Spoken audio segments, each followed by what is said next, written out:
தமிழ்நாடே கேள்விப்பட்டிராத அதிரடி விலை குறைப்பு சூப்பர் சரவணா ஸ்டோர்ஸ்.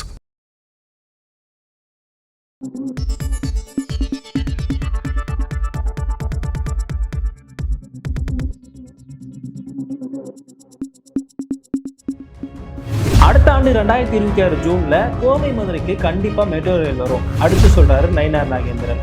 பிரதமருக்கு கடிதம் எழுதியிருக்கும் முதல்வர். தமிழக அரசியல்ல விவாதமாகி வரும் மெட்ரோ ரயில் விவகாரம். நியூஸ் போக்கஸ் தமிழர்களுக்கு வணக்கம். தமிழ்நாட்டில் கோவை மதுரை நகரங்களில் மெட்ரோ ரயில் சேவை துவங்குறதுக்கான திட்ட அறிக்கையை தயார் செஞ்சு தமிழ்நாடு அரசு மத்திய அரசோட ஒப்புதலுக்காக அனுப்பி வச்சாங்க.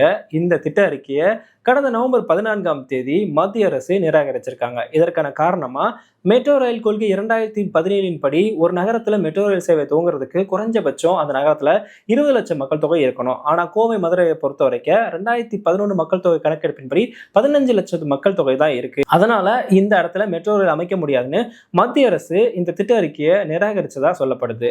இதை தொடர்ந்து தமிழ்நாடு முதலமைச்சர் தன்னுடைய எக்ஸ்தல பதிவுல பாஜகவை தமிழ்நாட்டு மக்கள் நிராகரிச்சதால பாஜக தமிழக மக்களை இப்படி பழி வாங்குவது கீழமையான செயல். பாஜக ஆளக்கூடிய மாநிலங்கள்ல உள்ள சின்ன சின்ன நகரங்களுக்கு கூட மெட்ரோ ரயிலுக்கான அனுமதி கொடுத்துட்டு கோவில் நகரமான மதுரைக்கும் மான்செஸ்டரான கோவைக்கும் மெட்ரோவுக்கும் நோ சொல்லியிருப்பது அரசியல் பழிவாங்கல்னு கடுமையான விமர்சனத்தை முன் வச்சிருந்தாரு. இதை தொடர்ந்து இது தமிழக அரசியல்ல மிகப்பெரிய ஒரு விவாத பொருளா மாறுச்சு. அதாவது நிறைய பேர் என்ன குறிப்பிட்டாங்கன்னா, இதுக்கு முக்கிய காரணமா இந்த மக்கள் தொகை குறிப்பிடப்பட்டது.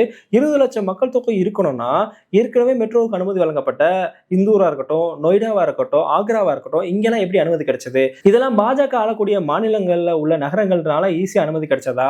அப்ப தமிழகத்துக்கு மட்டும் அனுமதி மறுக்கப்பட்டிருப்பது மத்திய அரசு தமிழகத்தை வஞ்சிக்குதா அப்படின்ற கேள்வியும் வந்தது. பெரும் குற்றச்சாட்டும் மத்திய அரசு நோக்கி வைக்கப்பட்டது.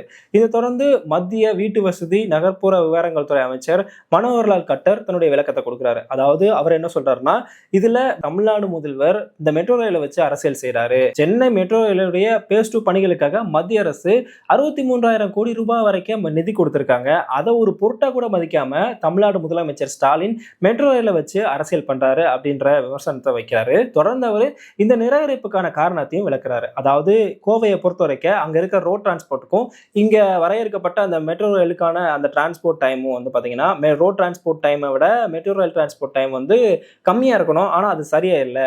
அதே மாதிரி இந்த திட்ட அறிக்கையில கோவையில குறிப்பிடப்பட்டிருக்க 7 மெட்ரோ ரயில் நிலையங்களுக்கான வழித்தடம் வந்து சரியா இல்லை. மதுரையை பொறுத்த வரைக்கும் அங்க மக்கள் தொகை வந்து குறைவா இருக்கு. அங்க மெட்ரோ ரயில் அமைக்கிறத விட ரேபிட் பஸ் டிரான்ஸ்போர்ட் அமைக்கிறது சரியா இருக்கும்னு ஒரு சஜஷன் கொடுத்திருக்கோம் அப்படின்றத சொன்னாரு. இதை தொடர்ந்து பாஜக மாநில தலைவர்களும் இந்த விவகாரத்துல மத்திய அரசோட தவறு இல்லை, மாநில அரசு தான் முழுக்க முழுக்க தப்பு பண்ணிருக்காங்கன்னு இதை டிஃபெண்ட் பண்ணி பேச தொடங்கிட்டாங்க. பாஜக மாநில முன்னாள் தலைவர் அண்ணாமலை என்ன சொல்றாருன்னா, இப்படி ஒரு தவறான அறிக்கையை தமிழ்நாடு அரசு கொடுத்துட்டு மத்திய அரசு அதை நிராகரிச்சுட்டாங்கன்னு சொல்றது வந்து கண்டிக்கத்தக்க செயல். தமிழ்நாடு அரசு தான் இதுக்கு முழு பொறுப்பு அப்படின்னு அவரும் சொல்றாரு. வானதி சீனிவாசனும் அதே தான் சொல்றாங்க. தொடர்ந்து அவங்க 2026ல எடப்பாடி பழனிசாமி அவர் தலைமையில அரசு அமைஞ்சதுக்கு அப்புறம் தமிழ்நாட்டுல கோவைக்கும் மதுரைக்கும் கண்டிப்பா மெட்ரோ ரயில் திட்டம் கொண்டு வரப்படும் அப்படின்னு சொல்றாங்க.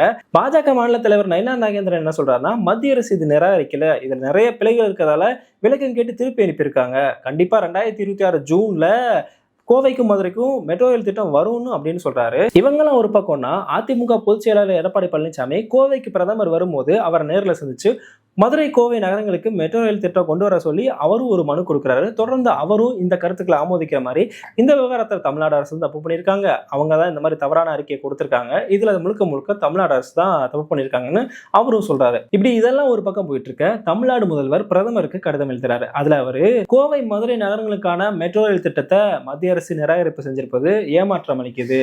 அதற்கான முக்கிய காரணமா 2011 மக்கள் தொகையை குறிப்பிடுறாங்க. இப்ப 2011 மக்கள் தொகை கணக்கெடுப்பு வச்சு பார்க்கும்போதே கோவை மதுரையில 15 லட்சம் மக்கள் தொகை இருக்காங்க. ஆனா இப்போ இன்னைக்கு காலகட்டத்தில் 2025 பார்த்தோம்னா அது அதிகமாக இருந்திருக்கும். அப்படி இருக்கும்போது 2011 மக்கள் தொகையை வச்சு இதை நிராகரிப்பு செஞ்சிருப்பதுங்கிறது ஏற்புடையதா இருக்காது. அதே மாதிரி இப்போ 20 லட்சத்துக்கும் குறைவான மக்கள் தொகையை கொண்ட நகரங்களான ஆக்ரா, நொய்டா, இந்தூர் இந்த மாதிரியான நகரங்களுக்கு மெட்ரோ ரயில் சேவை வழங்கப்பட்டிருக்கும் போது தமிழ்நாட்டில் இருக்க கோவை மதுரைக்கு வந்து மக்கள் தொகை காரணமா வச்சு நிராகரிப்பு செஞ்சிருப்பதுங்கிறது ஒருதலை பட்சமா இருக்கதை காட்டுது. மத்திய அரசு இந்த முடிவை மறுபரிசீலனை செய்யணும். தேவைப்பட்ட பிரதமரை இந்த விவகாரத்தில் நேரில் சந்திச்சு பேசவும் தயாரா இருக்கேன் அப்படின்னு கடிதம் எழுதியிருக்காங்க. சொல்லியிருக்காரு. இப்படி கடந்த சில நாட்களாகவே இந்த மெட்ரோ ரயில் விவகாரம் தான் தமிழ்நாடு அரசியல்ல பேசு பொருளா இருந்துட்டு வருது. ஒரு பக்கம் இது மத்திய அரசோட தப்பு அப்படின்னு பேசிட்டு இருக்காங்க, இன்னொரு பக்கம் இதுல மத்திய அரசோட தப்பு இல்ல, தமிழ்நாடு அரசு தான் தப்பு பண்ணியிருக்காங்கன்னு பாஜகவும் அதிமுகவும் பேசிட்டு இருக்காங்க. இன்னும் 4 மாசத்துல தேர்தல் வர இருக்கு. இந்த ஒரு சூழல்ல மத்திய அரசு இந்த மாதிரி தமிழ்நாட்டில் இருக்க கோவைக்கும் மதுரைக்கும் மெட்ரோ ரயிலை நிராகரிச்சிருப்பது ஒரு மிகப்பெரிய பேசு பொருளா மாதிரி இருக்கு. இந்த விவகாரத்தை கையில் எடுத்த திமுக ஏற்கனவே மத்திய அரசுக்கு எதிரான அரசியல்ல ஒரு ஸ்ட்ராங்கான அரசியல் முன்னெடுப்பை செஞ்சுட்டு இருக்காங்க.